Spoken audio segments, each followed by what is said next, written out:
गुरुदैव दत्त. तुझी वासना अखंड राहो श्री गुरुचरित्री. श्री गुरुचरित्र अवतरणिकेत ऐकोनी शिष्याची प्रार्थना आनंद श्री सिद्धाची आमना. म्हणती बाळका तुझी वासना अखंड राहो श्री गुरुचरित्री. ही ओवी अत्यंत मंगल आणि अर्थगर्भ आहे.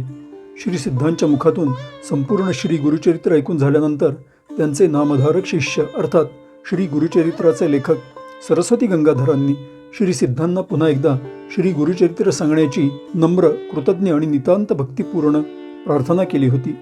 आणि ती ऐकल्यानंतर श्री सिद्धांच्या अंतःकरणामध्ये आनंद उसळला. त्या आनंदानंच ते सरस्वती गंगाधरांना आशीर्वाद देतात.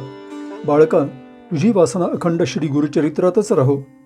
इथे वासना हा शब्द नेहमीप्रमाणे नकारात्मक इच्छा नसून अंतःकरणातील अखंड तळमळ, साधनेची ओढ आणि श्री गुरुचरणांशी एकरूप होण्याची इच्छा आहे. श्री सिद्धांनी सरस्वती गंगाधरांना दिलेला हा आशीर्वाद म्हणजे श्री गुरुचरित्र लेखन कार्याची दिव्य मान्यता आहे. श्री गुरुकृपेचा हा स्पर्श लाभल्यानंच श्री गुरुचरित्र हा ग्रंथ केवळ कथा न राहता असंख्य दत्तभक्तांच्या जगण्याचा आधार झाला. सरस्वती गंगाधरांची लेखणी वैयक्तिक प्रसिद्धीसाठी कधीच नव्हती, तर श्री नरसिंह सरस्वती दत्तप्रभूंच्या दैवी लीला, उपदेश आणि कृपा महिमा जगापर्यंत पोहोचवण्यासाठी होती. श्री सिद्धांच्या या आशीर्वादामुळेच त्यांच्या अंतःकरणातील श्री गुरुचरित्र हाच एकमेव ध्यास अखंडपणे जागृत राहिला.